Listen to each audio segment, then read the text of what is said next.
الحمد لله وكفى والصلاة والسلام على سيد الرسل وخاتم الأنبياء. أما بعد فأعوذ بالله من الشيطان الرجيم. بسم الله الرحمن الرحيم. يا أيها الذين آمنوا كتب عليكم الصيام كما كتب على الذين من قبلكم لعلكم تتقون. صدق الله العظيم. وصلى الله تعالى على خير خلقه محمد وآله وأصحابه اجمعین۔ دوستو، عزیز سامعین، آپ کو جیسا کہ معلوم ہے کہ رمضان المبارک کا مہینہ بہت قریب ہے، اور اسی مہینے کی مناسبت سے مختصر رمضان کی آمد کے متعلق کچھ گفتگو کرنی ہے۔ دعا ہے کہ اللہ صحیح گفتگو کی توفیق کے بعد عمل کرنے کی توفیق نصیب فرمائے۔ دوستو بھائیو، نبی کریم صلی اللہ علیہ وسلم کا ارشاد ہے کہ مہمان جو ہوتا ہے وہ رحمت ہوتا ہے، اور رمضان یہ بھی رحمت اللہ نے بنایا، قرآن بھی رحمت بنایا، اور محمد الرسول اللہ صلی اللہ علیہ وسلم کو رحمت للعالمین بنایا۔ تو یہ امت کتنی خوش قسمت ہے جس کے قسمت میں اللہ رب العالمین نے یہ سب رحمتیں اکٹھی کر دی ہیں۔ تو لہٰذا دوستو، ساتھیو، ان رحمتوں کو قبول کیسے کرنا ہے؟ جیسا کہ ایک نکاح ہوتی ہے، نکاح کی تقریب ہوتی ہے، تو اس کے اندر ایجاب و قبول ہوتا ہے۔ تو دلہا کس طرح خوشی کے لمحات دیکھتے ہوئے دلہن کی طرف سے نکاح کو قبول کرتا ہے۔ تو دوستو بھائیو، اللہ رب العالمین کا یہ رحمت والا مہینہ، اس کو بھی ایک مسلمان نے اپنی دلہن سے کئی ہزار گنا بڑھ کر اس کو قبول کرنا ہے۔ کیوں؟ اس کی وجہ یہ ہے کہ اس رمضان المبارک کے بدلے میں انسان کو کئی دلہنیں کل قیامت کے دن جنت کے اندر ملنے والی ہیں۔ تو دوستو ساتھیو، نبی کریم صلی اللہ علیہ وسلم نے فرمایا، ہم نے رمضان کے روزے کو مومن کے لیے کس طرح رحمت بنایا؟ اللہ کے رسول فرماتے ہیں، مومن مسلمان بندے کی منہ سے آنے والی بو اللہ کے دربار میں مشک و عنبر سے زیادہ بہترین ہے۔ اور یہ دوستو بھائیو، میرے اور آپ کے لیے کیسے رحمت ہے کہ ایک بدبو سے لوگ نفرت کرتے ہیں، تو اللہ کی رحمت اس بدبو سے آنے والی بو سے محبت کر رہی ہے۔ تو لہٰذا رمضان المبارک کے کسی روزے کو جانے نہیں دینا چاہیے، بلکہ ہر روزے کو رکھنا چاہیے۔ اور نبی کریم صلی اللہ علیہ وسلم کے ارشاد کہ اللہ رب العالمین نے تم پر روزوں کو بڑا آسان کر دیا ہے، مختصر کر دیا ہے، اور تم پر فرض کر دیے ہیں تاکہ ہر مسلمان اس کو محبت کے ساتھ روزے رکھے۔ لیکن فرمایا کہ چند آدمیوں کے لیے میں اللہ رب العالمین اس میں جو مشکل باتیں ہیں ان کے لیے رخصت بھی ہے۔ تو بہرحال میں عرض کر رہا تھا کہ رحمت کو قبول کرنے کے لیے سب سے بڑی یہ راز ہے کہ انسان کو چاہیے کہ رمضان المبارک کے روزے بھی رکھیں، رات کو تراویح بھی پڑھے، اور اسی طریقے سے سال بھر اگر تہجد نہیں پڑھ سکتا تو رمضان المبارک کے دنوں میں کبھی بھی تہجد قضا نہ جائے، ہر روز تہجد پڑھے تاکہ اللہ کی رحمت کو سمیٹ لے، کیونکہ رحمت اس لیے یہ رمضان ہے کہ نبی کریم صلی اللہ علیہ وسلم ارشاد فرمایا کہ رمضان یہ جو مہینہ آئے گا، جو اس کا روزے رکھے گا، اس کے لیے اللہ رب العالمین نے ایک جنت کا علیحدہ دروازہ بنایا، جس سے جو روزے رکھنے والے ہیں کل قیامت کے دن وہ جنت کا دروازہ ان کو پکار رہا ہوگا کہ آؤ مجھ سے داخل ہو جنت کے اندر۔ تو لہٰذا اللہ رب العالمین کی ان رحمتوں کو اکٹھا کیجئے۔ تو اور دوسری رحمت اللہ رب العالمین نے کیا ارشاد فرمایا اپنی کلام کے اندر، دیکھیے، فرمایا بسم اللہ الرحمن الرحیم، شہر رمضان الذی انزل فیہ القرآن ھدی للناس وبینات من الھدی والفرقان۔ دوستو، دوسرا پارہ سورۃ البقرہ آیت نمبر 185 میرے سامنے کھلی ہے۔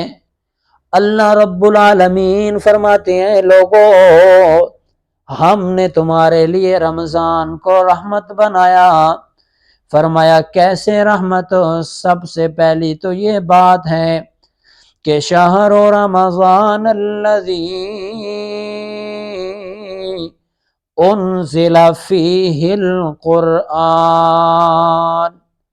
اس مہینے کے اندر ہم نے قرآن نازل کیا۔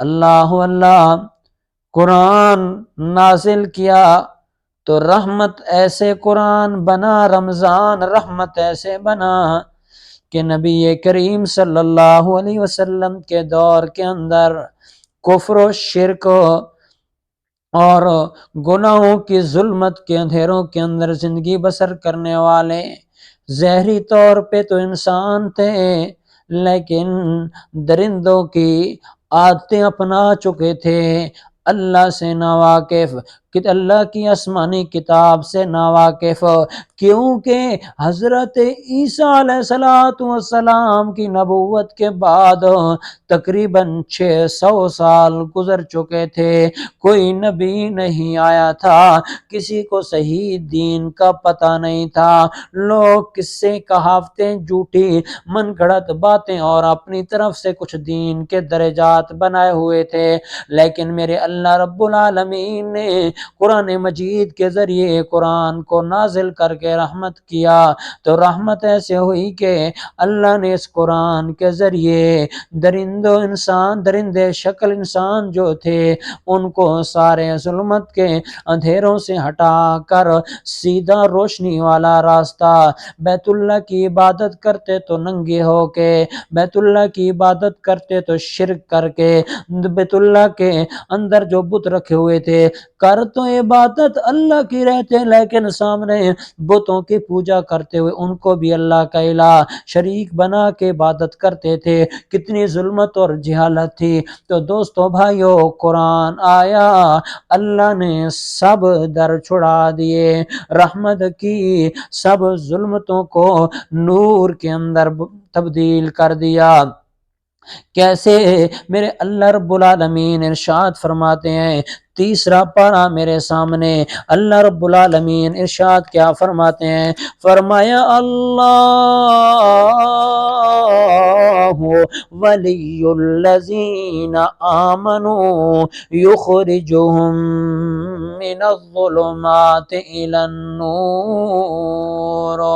او لوگو، وہ بندہ اللہ کا دوست بن جاتا ہے جس کی اللہ رب العالمین کی دوستی لگی، جس نے اللہ سے محبت کی، اس کی دوستی اللہ سے کیسے پکی ہوتی ہے، اللہ کی رحمت اس پر کیسے ہوتی ہے۔ اللہ فرماتے ہیں اللہ ولی الذین آمنوا، اللہ ان کو اپنا دوست رکھتا ہے کہ سب سے پہلے ایمان لے کر آئیں، سب سے پہلے کلمہ اسلام قبول کریں۔ ایک بات اور ایمان قبول کرنے کی وجہ سے انسان کو دنیا پر یہ انعام ہوتا ہے کہ اللہ مختلف قسم کے کفر و شرک کے اندھیروں سے نکال کے روشنی کے اندر نکالتا ہے۔ کیسے؟ فرمایا یخرجہم من الظلمات الی النور،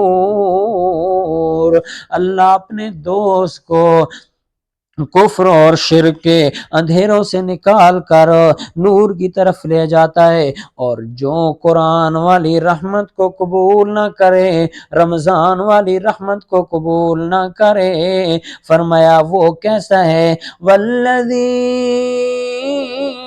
کفروا اولیاءہم الطاغوت یخرجونہم من النور الی الظلمات۔ اللہ رب العالمین فرماتے ہیں جو قرآن والی رحمت کو قبول نہ کرے، رمضان کی رحمت کو قبول نہ کرے، کفر والوں کے ساتھ محبت کرے، کفر میں زندگی گزارے، شیطان کو اپنا دوست بنائے، تو یاد رکھو وہ شیطان اس کو نور سے ہٹا کر، روشنیوں سے نکال کر ظلمات اور اندھیروں میں دھکیل دیتا ہے۔ تو دوستو بھائیو، آؤ نا اللہ کی بات مانے۔ اللہ کریم فرماتے ہیں ہم نے تمہارے لیے اس بابرکت مہینے کے اندر قرآن نازل کیا، اور دوسرا انعام یہ آیا کہ قرآن نازل ہوا، اس کی خاصیت یہ ہوئی کہ ھدی للناس، یہ ہدایت بن گیا لوگوں کے لیے، وبینات من الہدی، اور اس کے اندر ہدایت کی ہر واضح دلیل موجود ہے، والفرقان، اور قرآن مجید مذاہب کے اعتبار سے، حق و باطل کے اندر، معاملات کے اعتبار سے حق و باطل کے اندر فرق کرنے والی کتاب ہے۔ ہاں جی، یہ رمضان کا مہینہ ہم نے دیا، تم رمضان کے اندر قرآن پڑھتے رہو، ہم تمہارے گناہوں کو مٹاتے جائیں گے، تمہارے اوپر رحمت کا نزول ہوتا جائے گا۔ ایک واقعہ مختصر سنا کے اجازت لینا چاہتا ہوں۔ دوستوں بھائیو، نبی کریم صلی اللہ تعالی علیہ وسلم کا صحابی حضرت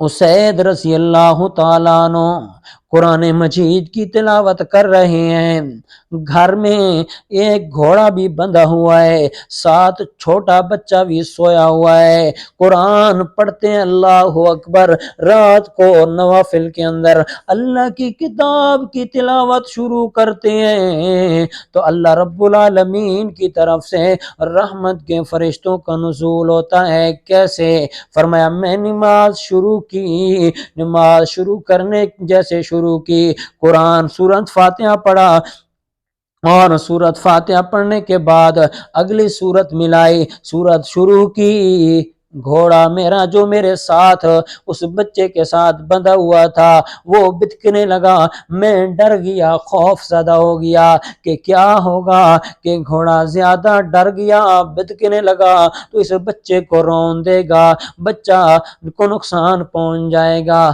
حضرت اسید سلام پھیرتے ہیں، گھوڑا آرام کر جاتا ہے، دوسری مرتبہ نماز شروع کی، پھر اسی طریقے سے معاملہ ہوا، تیسری مرتبہ دعا قربات شروع کی تو پھر یہی مسئلہ ہوا، جلدی سے باہر آئے، اپنے حجرے سے نکل کے آسمان کی طرف دیکھتے ہیں تو اوپر سے آئے ہوئے کمکموں کی طرح روشنی تھی اور وہ نور واپس آسمان کی طرف جا رہا تھا۔ تو یہ دیکھ کے حیران ہوئے، اللہ کے رسول کو سارا معاملہ ماجرا بیان کیا۔ یا رسول اللہ، میرا تو خیال تھا کہ کہیں میرا بچہ نقصان نہ پہنچ جائے، میں اس لیے نماز ختم کر دیتا، گھوڑا بدکنے لگ جاتا تھا۔ تو اللہ کے رسول صلی اللہ علیہ وسلم نے فرمایا، اے اسید، یہ وہ چیز ہے کہ جو اللہ تعالیٰ فرماتے ہیں ثم انزل اللہ سکینہ، اللہ رب العالمین ایک تو بندے کے دل پر سکون نازل کرتے ہیں، دوسرا یہ ہے کہ تنزل الملائکہ، فرشتے اتر آتے ہیں قرآن سننے، قرآن والی محفل کے اندر جو قرآن پڑھنے والے ہوتے ہیں اس محفل میں فرشتے آ جاتے ہیں دوستو بھائیو۔ تو پھر یہی معاملہ ہوا، اللہ کے رسول نے فرمایا، اے اسید، اگر تو قرآن پڑھتا رہتا صبح کی نماز تک تو مدینہ کے سارے لوگ ان فرشتوں کو اپنی آنکھوں سے دیکھ لیتے، تو لہٰذا تم نے کیسے چھوڑ دیا؟ تو دوستو بھائیو، مقصد کی بات یہ ہے کہ اللہ نے قرآن نازل کیا رحمت والا، پھر اسی کے ساتھ رحمت والے فرشتے بھی نازل کرتا ہے، اور پھر رمضان کے اندر جب پڑھا جائے تو رمضان خود رحمت والا۔ کیسے رحمت والا؟ اس کی نیکیاں 70 گنا بڑھ جاتی ہیں، آخری بات 70 گنا بڑھ جاتی ہیں۔ تو جب رمضان میں ایک بندہ نیکی کرتا ہے 70 گنا بڑھتی ہے، قرآن کے ایک لفظ پڑھنے سے 10 نیکیاں ملتی ہیں۔ تو جب اس نیکیوں کو 70 سے ضرب لگاؤ گے، پتہ نہیں کتنے ہزاروں کی تعداد میں نیکیاں بڑھیں گی۔ تو یہ لہذا رحمت ہے۔ تو اسی لیے کسی نے معنی کیا رمضان کا، معنی بے معنی لغوی معنی مٹانے والا، تو علماء نے، مفسرین نے، محدثین نے ان الفاظ کی تشریح کرتے ہوئے رمضان کا معنی لغوی مٹانے والا، لہذا اللہ نے رحمت والا رمضان مہینہ دے کے بندے کے گناہوں کو مٹانا چاہتے ہیں۔ اس لیے تو نبی کریم صلی اللہ علیہ وسلم نے ارشاد فرمایا، من صام رمضان ایمانا و احتسابا غفر له ما تقدم من ذنب۔ وہ آدمی جس نے رمضان کا روزہ رکھا ایمان کی حالت کے اندر ثواب کی نیت سے، اللہ ایسے بندے کے پچھلے گناہ معاف کر دیتے ہیں۔ دوسری حدیث، ومن قام رمضان، وہ آدمی جس نے رمضان میں قیام کیا ایمانا و احتسابا غفر له ما تقدم من ذنبک، اللہ اس کے گناہ